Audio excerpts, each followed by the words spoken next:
Hi, this time we're going to check a bit about modal verbs used to talk about probability, speculation, and deduction, to be more precise. Modal auxiliary verbs can express different things. For example, ability, obligation, permission, and request. But they can also express probability, or they can help us express how certain a situation is. That is, if we are sure or we are not so sure about something. Probability in the present and the future can be expressed with the must, can't, might, may, and could. Must and can't express the logical conclusion of a situation. Must refers to something that is logically probable. And can't is the opposite. It is improbable. We are not absolutely sure about a situation, but we are nearly certain. Examples. He must be exhausted. He hasn't slept for 24 hours. That is, I'm sure he is exhausted. Aren't they answering? They must be in bed. I'm sure they're in bed.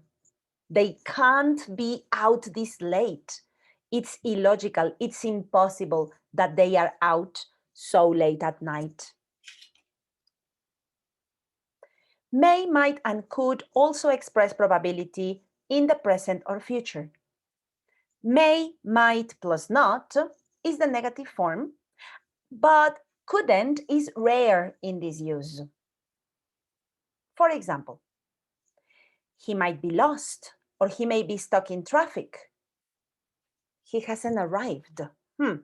So I suppose he is lost, or I think maybe he's lost, maybe he's stuck in traffic. Dave and Beth aren't at home. They could be at a concert, I suppose. Maybe they are at a concert. We may go to Greece for our holiday. We haven't decided yet. There is a chance we go to Greece, but we haven't made a decision. I might not be able to come out tonight. I might have to work late. In other words, perhaps I won't come tonight. There is a chance I'll have to work.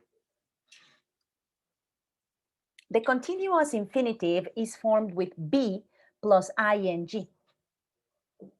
You must be joking. They can't still be eating. They've been at the restaurant for 5 hours. They can't still be eating. Peter might be working late. They may be coming on a later train.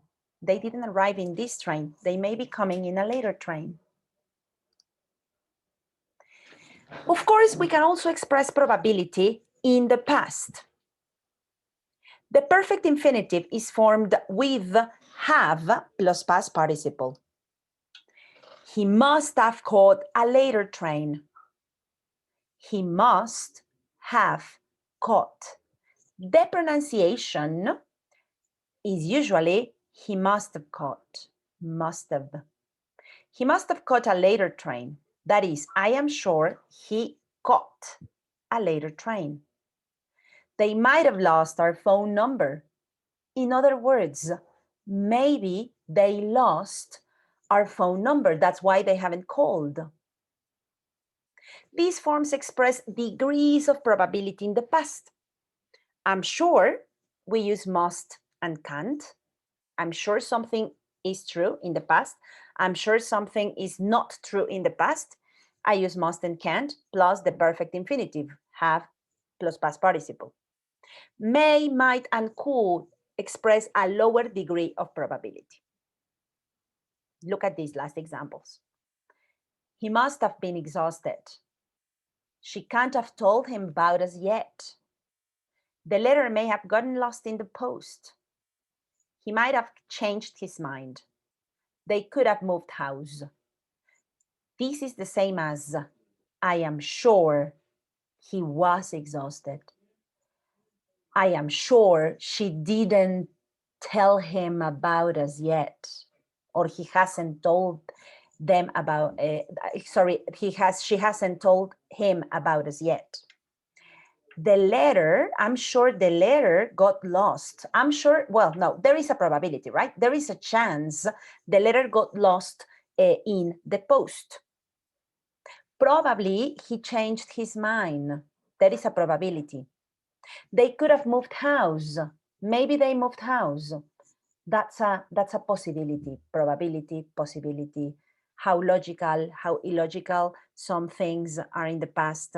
So basically, this is what we do all the time. We deduce things, we speculate about what is happening, what happened in the past, and we can use modal verbs for that.